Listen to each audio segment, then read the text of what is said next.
오늘 우리에게 주시는 하나님의 말씀은 신약성경 마태복음 27장 11절로부터 54절까지의 말씀입니다. 신약성경 마태복음 27장 11절로부터 54절까지의 말씀입니다. 이제 하나님의 말씀을 봉독하겠습니다. 예수께서 총독 앞에 섰음에 총독이 물어 이르되 내가 유대인의 왕이냐? 예수께서 대답하시되 내 말이 옳도다 하시고 대제사장들과 장로들에게 고발을 당하되 아무 대답도 아니하시는지라. 이에 빌라도가 이르되 그들이 너를 쳐서 얼마나 많은 것으로 증언하는지 듣지 못하느냐 하되 한마디도 대답하지 아니하시니 총독이 크게 놀라워하더라. 명절이 되면 총독이 무리의 청원대로 죄수 한 사람을 놓아주는 전례가 있더니 그때에 바라바라 하는 유명한 죄수가 있는데 그들이 모였을 때에 빌라도가 물어 이르되 너희는 내가 누구를 너희에게 놓아주기를 원하느냐? 바라바냐 그리스도라 하는 예수냐 하니 이는 그가 그들의 시기로 예수를 넘겨준 줄 알미더라. 총독이 재판석에 앉았을 때에 그의 아내가 사람을 보내어 이르되 저 옳은 사람에게 아무 상관도 하지 마옵소서. 오늘 꿈에 내가 그 사람으로 인하여 애를 많이 태웠나이다 하더라. 대제사장들과 장로들이 무리를 권하여 바라바를 달라 하게 하고 예수를 죽이자 하게 하였더니 총독이 대답하여 이르되 둘 중에 누구를 너희에게 놓아주기를 원하느냐? 이르되 바라바로소이다. 빌라도가 이르되 그러면 그리스도라 하는 예수를 내가 어떻게 하랴? 그들이 다 이르되 십자가에 못 박혀야 하겠나이다. 빌라도가 이르되 어찌미냐? 무슨 악한 일을 하였느냐? 그들이 더욱 소리 질러 이르되 십자가에 못 박혀야 하겠나이다 하는지라. 빌라도가 아무 성과도 없이 도리어 밀란이 나려는 것을 보고 물을 가져다가 무리 앞에서 손을 씻으며 이르되 이 사람의 피에 대하여 나는 무죄하니 너희가 당하라. 백성이 다 대답하여 이르되 그 피를 우리와 우리 자손에게 돌릴지어다 하거늘 이에 바라바는 그들에게 놓아주고 예수는 채찍질하고 십자가에 못 박히게 넘겨주니라. 이에 총독의 군병들이 예수를 데리고 관정 안으로 들어가서 온 군대를 그에게로 모으고 그의 옷을 벗기고 홍포를 입히며 가시관을 엮어 그 머리에 씌우고 갈대를 그 오른손에 들리고 그 앞에서 무릎을 꿇고 희롱하여 이르되 유대인의 왕이여 평안할지어다 하며 그에게 침 뱉고 갈대를 빼앗아 그의 머리를 치더라. 희롱을 다한 후 홍포를 벗기고 도로 그의 옷을 입혀 십자가에 못 박으려고 끌고 나가니라. 나가다가 시몬이란 구레네 사람을 만나매 그에게 예수의 십자가를 억지로 지워 가게 하였더라.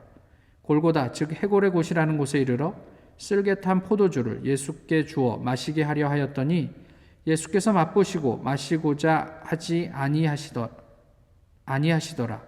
그들이 예수를 십자가에 못 박은 후에 그 옷을 제비 뽑아 나누고 거기 앉아 지키더라. 그 머리 위에 이는 유대인의 왕 예수라 쓴 죄패를 붙였더라. 이때 예수와 함께 강도 둘이 십자가에 못 박히니 하나는 우편에 하나는 좌편에 있더라.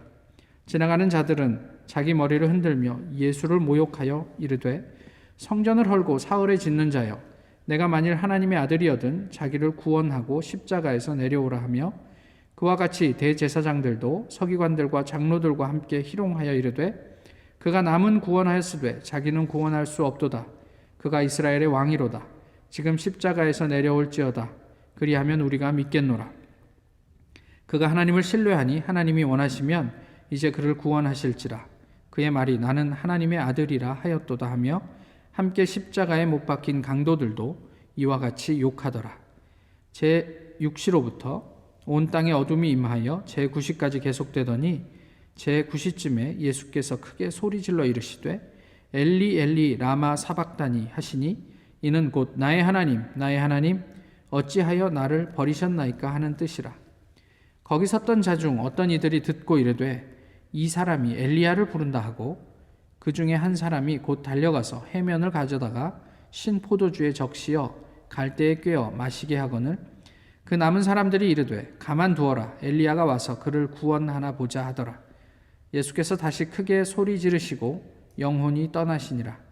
이에 성소 휘장이 위로부터 아래까지 찢어져 둘이 되고 땅이 진동하며 바위가 터지고 무덤들이 열리며 자던 성도의 몸이 많이 일어나되 예수의 부활 후에 그들이 무덤에서 나와서 거룩한 성에 들어가 많은 사람에게 보이니라.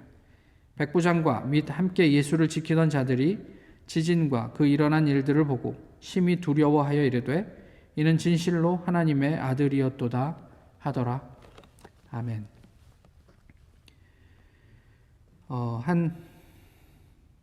알려지기는 아프리카의 차드에 있는 어떤 문인이 썼다고 알려졌지만 좀 사실을 확인해 보니까 누가 썼는지 알 수가 없는 글이지만 좀 생각할 거리가 있는 것 같아서 한번 읽어 드리겠습니다.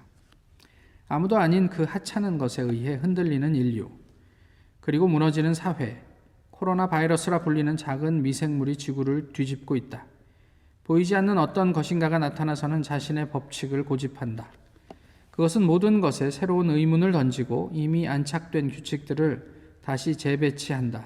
다르게, 새롭게. 서방의 강국들이 시리아, 리비아, 예멘에서 얻어내지 못한 휴전 혹은 전투 중지를 이 조그만 미생물은 해내었다. 알제리 군대가 못 막아내던 리프 지역 시위에 종지부를 찍게 만들었다. 기업들이 못 해내던 일도 해냈다. 세금 낮추기 혹은 면제, 무이자 투자 기금 끌어오기, 전략적 원료 가격 낮추기 등 시위대와 조합들이 못 얻어낸 유류 가격 낮추기, 사회보장 강화 등등도 이 작은 미생물이 성취해내었다. 순식간에 우리는 매연 공기오염이 줄었음을 깨닫게 되었고 시간이 갑자기 생겨 뭘 할지 모르는 정도가 되었다. 부모들은 자신의 아이들에 대해 알아가기 시작했고 아이들은 집에서 가족과 함께 하는 시간에 대해 배우기 시작했으며 일은 이제 더 이상 삶에서 우선이 아니고 여행, 여가도 성공한 삶의 척도가 아님을 깨닫기 시작했다. 우리는 곧 침묵 속에서 스스로를 돌아보기 시작했으며 약함과 연대성이란 단어의 가치에 대해 이해하기 시작했다.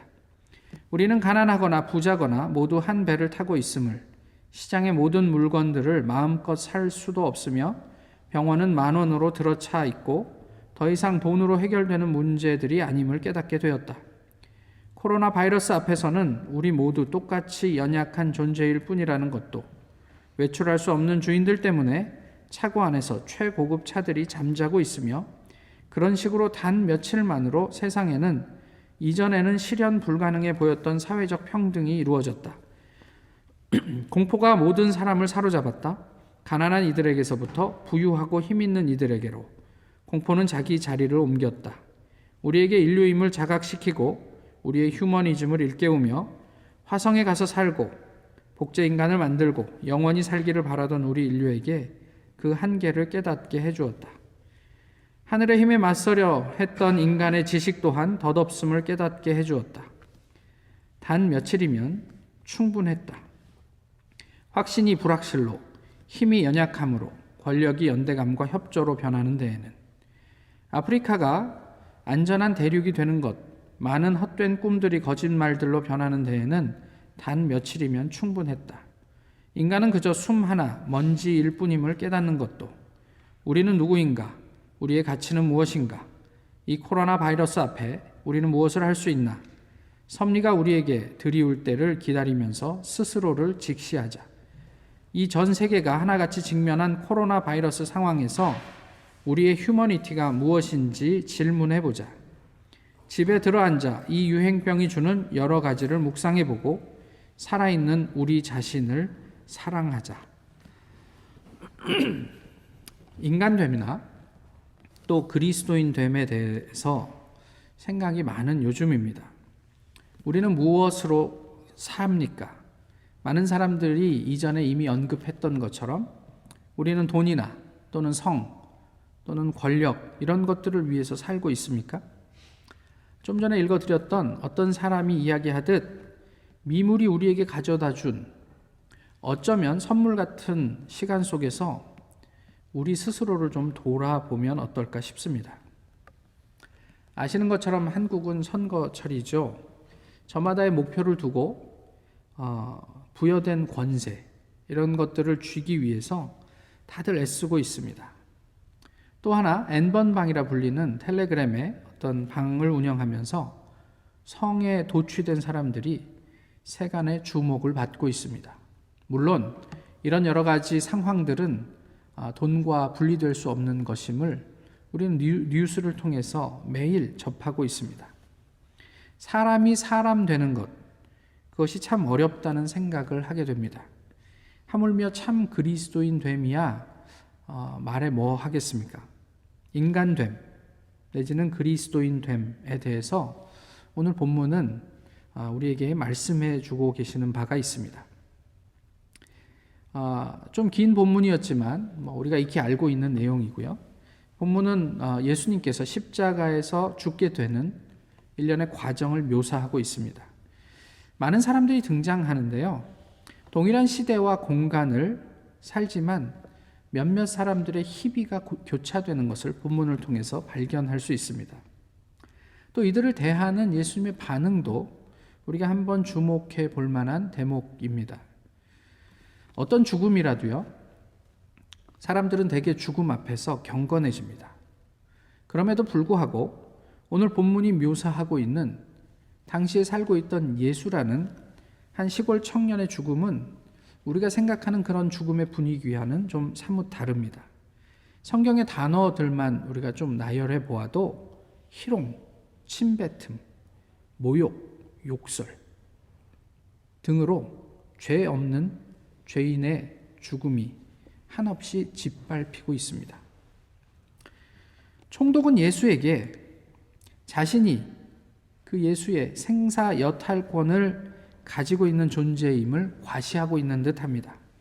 종교 지도자들은 예수와 경쟁해요.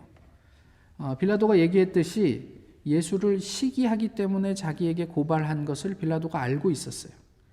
그 지도자들은 그렇게 예수와 경쟁합니다. 그리고 예수의 목숨을 볼모로 예수가 자신들의 상대가 되지 못한다라는 사실을 증명하려는 듯합니다. 무리들에게서는 진지함이라고는 하나도 찾아볼 수가 없어요.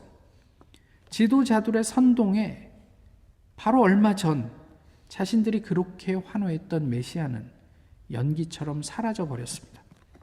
군인들도, 강도들도, 또 지나가는 사람들도 예수를 앞에 두고 예수님을 만나지 못했습니다. 이런 수욕을 당하면서 심지어는 자기 얼굴에 침도 뱉는데 한마디 할 법하지 않아요? 야, 너네 생각에 아무리 내가 죄인이라고 생각해도 이건 좀 지나치지 않아? 어떻게 나에게 침을 뱉을 수 있어? 입장을 바꿔놓고 한번 생각을 해봐 라고 할 법한데 예수님은 이 모든 상황 가운데 그냥 침묵하십니다. 예수님의 침묵에 대해서 빌라도는 크게 놀랐다, 이렇게 성경은 증언하죠. 여기서 놀랐다는 얘기는 우리가 알고 있는 사우마조라는 헬라어입니다.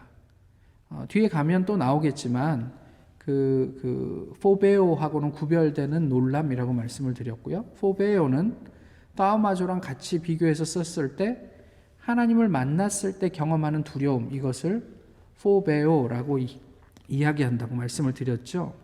공동 번역 성경은요 14절을 이렇게 얘기합니다. 예수께서는 총독이 매우 이상하게 여길 정도로 아무런 대답도 하지 않으셨다, 이렇게 번역하고 있습니다.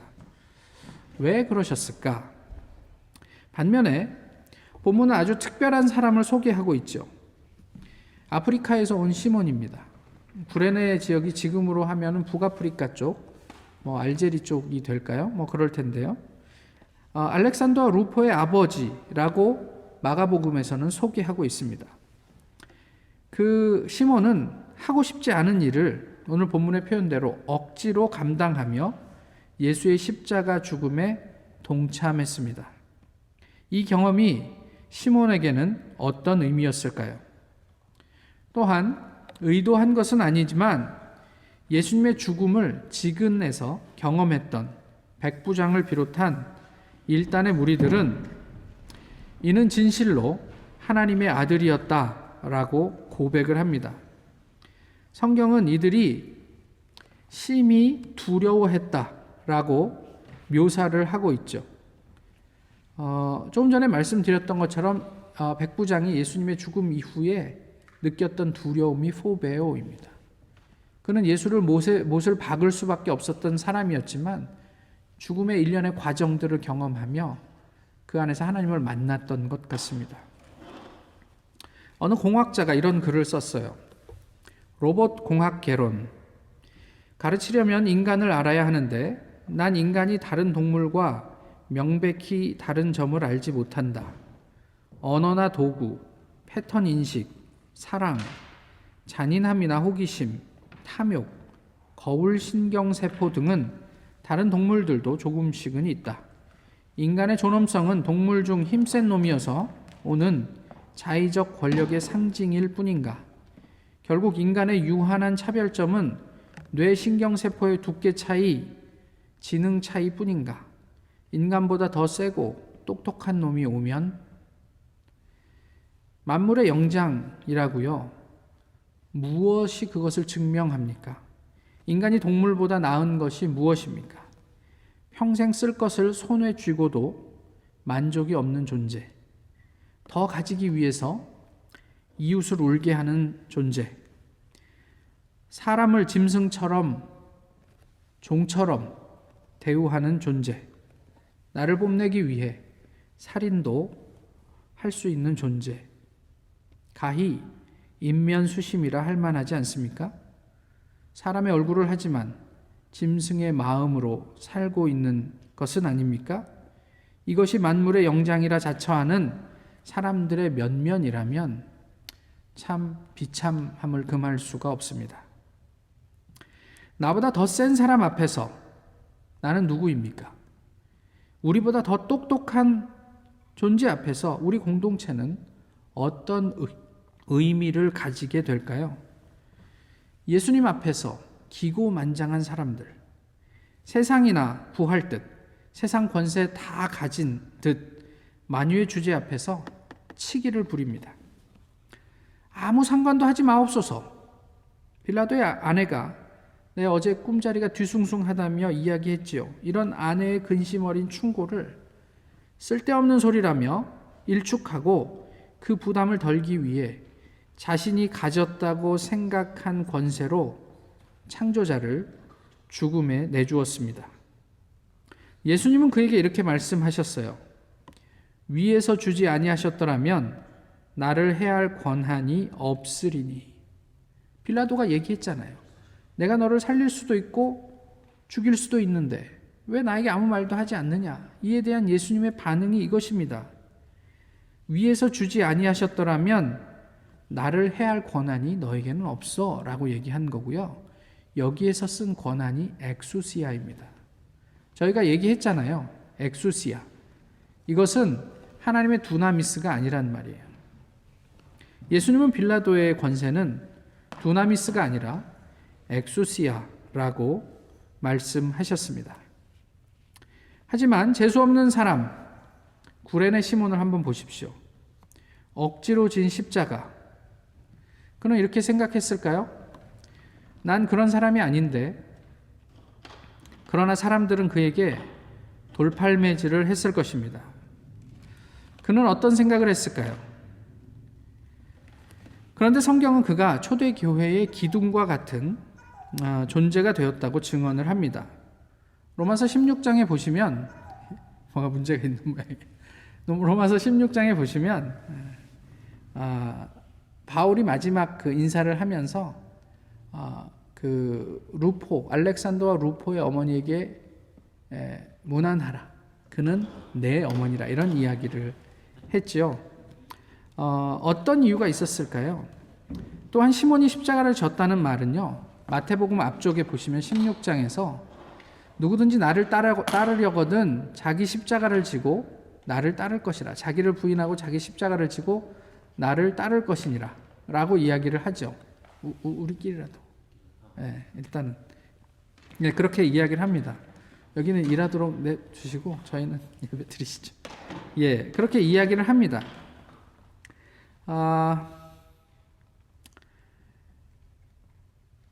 오늘 본문에 나와 있는 것과 동일한 낱말이에요. 헬라어로 보면 십자가를 지다라는 것이. 여기에 어떤 의미가 있지 않을까 싶은 거예요. 이렇게 보면요. 시몬은 나는 그런 사람이 아닌데 보다는 도대체 이 사람은 누구지? 의 경험을 한 것이 아닐까 싶어요. 얼떨결에 진 십자가였지만 그것은 수치보다는 깊은 울림이, 군중들보다는 예수 그리스도가, 추상 같은 세상의 권세보다는 따뜻한 용납이 있는 자리가 아니었을까. 적어도 시몬에게는 그런 경험이지 않았을까. 치욕스러운 십자가를 지는 경험이었지만 시몬에게는 그것보다는 도대체 이분이 누구지? 라는 것을 경험하게 하는 자리가 아니었을까 싶어요. 처참한 예수의 얼굴에 배어나는 평안, 또 터진 상처에 묻어 번지는 미소. 시몬은 재수 없는 자리에서 횡재했습니다. 흉악한 자리에서 영원한 스승을 만났습니다. 그리고 그의 아내는 사도 바울의 어머니가 되었습니다. 예수와 함께 있던 사람들, 억지로 혹은 어쩔 수 없이 그 곁에 있었던 사람들은 예수를 만났습니다. 그러나 예수를 시기하고 세상의 힘을 과시하고 자기 자신에게만 함몰되어 있던 사람들은 예수와 함께 있었지만 예수를 죽였습니다. 십자가를 향한 한없이 연약한 인간의 순환과 죽음 가운데 내재되어 있는 하나님을 경험한 사람들은 두려워하며 포베오하며 하나님의 아들이심을 고백할 수 있었다는 거죠. 그러나 인간의 하나님됨을 과시하고자 했던 사람들은 크게 놀라기는 했지만, 따오마조 하기는 했지만 예수를 사지로 내몰았습니다. 오늘 우리를 살리기 위해 고난을 감수하고 죽음을 향하신 예수 앞에서 우리는 여전히 예수를 죽이는 사람입니까? 아니면 예수님도 살리고 나도 살고 있는 사람들입니까? 어려운 시절 많은 의견과 생각들이 인터넷을 통해 쏟아집니다. 신학교들도요, 새로운 세상에 대한 재현 내지는 그 이후의 전망, 이런 것들을 특집으로 꾸며서 신학자들이 돌아가면서 이제 글을 하나씩 쓰곤 합니다. 그런데요, 어떤 글은요, 읽어보면 구구절절이 옳아요.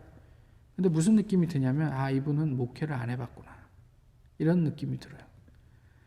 그러니까 현장이 전혀 느껴지지 않아요. 맞는 말인데 이게 현장에 과연 적용이 될까? 이런 생각들을 하게 하는 글들이 있단 말이에요.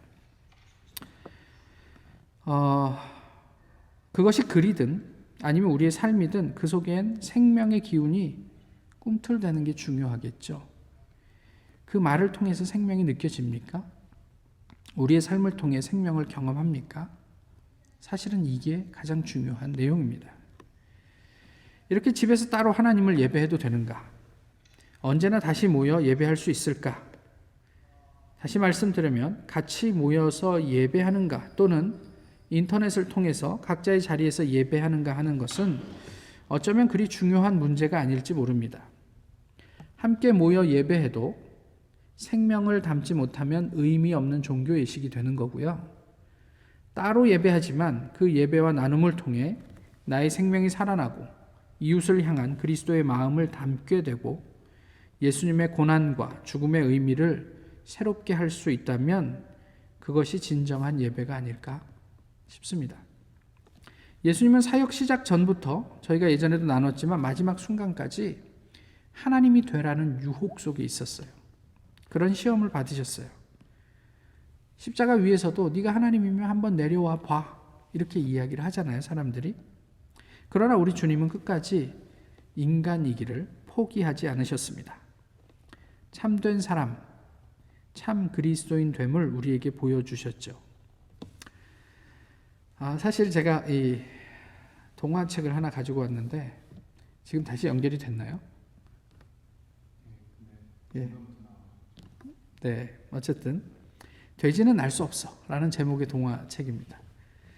꼬마 돼지가 있었는데 너무 심심했어요. 그래서 재밌는 게 없을까 하면서 이제 걸어 다니는데 우연히 기린을 보게 됐죠. 하늘 높은 곳에 있는 잎사귀를 뜯어먹는 기린을 보면서 분명 기린은 재미있는 일이 있을 거야. 그러면서 기린이 되기로 하고 집에 가서 큰 장대 위에 발판을 만들고 그 위에 올라가서 뒤뚱뒤뚱 걸어가기 시작합니다. 그러면서 이제 그 얼룩말을 만나죠. 안녕, 나는 기린이야. 정말 멋지지 않니? 라고 얼룩말에게 인사합니다.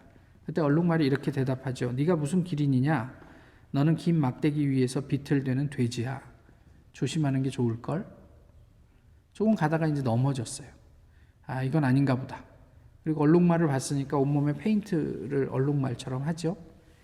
얼룩말이 되었습니다. 그러나 그것도 아니었어요. 그래서 이 꼬마 돼지는 그렇게 얼룩말도 되고 코끼리도 되고 캥거루도 되고 앵무새도 되어봤지만 하나 자기가 원래 그 존재가 아닌데요. 앵무새가 되어서 나무 위에 올라가서 내가 날 수 있을 거야. 그러고 푸드득하고 날아봤는데 땅바닥 진흙탕에 이렇게 풀썩 떨어지게 됩니다. 아, 왜 나한테는 이렇게 재미있는 일이 없어? 그때 진흙탕 속에서 소리가 들려요. 왜 없어? 여기서 이렇게 뒹굴뒹굴하면 얼마나 재밌는데. 다른 돼지 친구 한 마리가 이 꼬마 돼지에게 얘기합니다. 돼지는 돼지로 살면 가장 행복합니다. 돼지로 사는 게 가장 행복해요. 사람이 하나님 되려 하고 사람이 전능해지려는 세상은 우리 눈에 분명 매력적이게 보일 수 있습니다. 그러나 그것 때문에 많은 사람들이 짐승 같은 삶을 살기도 합니다. 예수님은 십자가 위에서 사람이 되셨습니다. 우리를 사람 되게 하시려고. 인면수심, 사람의 얼굴을 하고 짐승의 마음으로 살아가는 세상에서 인면, 성심의 삶을 살 수 있기를 소망합니다. 예수님의 마음으로 사는 삶, 그것이 참된 사람의 모습입니다. 참 그리스도인 됨이 아닐까 싶습니다. 예수님은 이를 위해서 고난 받으셨습니다. 그리스도는 이를 위해서 죽으셨습니다. 예수의 고난과 죽음을 헛되게 하지 않는 우리이기를 소망합니다. 기도하겠습니다. 귀하신 주님, 오늘도 여러 가지로 어려움들이 있지만 그래도 이렇게 하나님 앞에 예배할 수 있게 하심을 감사합니다. 주님 앞에 정결하게 하시고 정직하게 하시고 온전하게 하옵소서. 주님께서 우리로 하나님의 자녀 되게 하시려고 당하셨던 수욕과 또 부끄러움 그리고 죽음을 기억하게 하시고 이 고난주간 한 주간을 주님과 더불어 깊이 교제하며 좀 더 주님께 나아가는 한 주간이 되도록 저희 모두를 지키시고 인도해 주시옵소서. 예수 그리스도의 이름으로 기도하옵나이다. 아멘.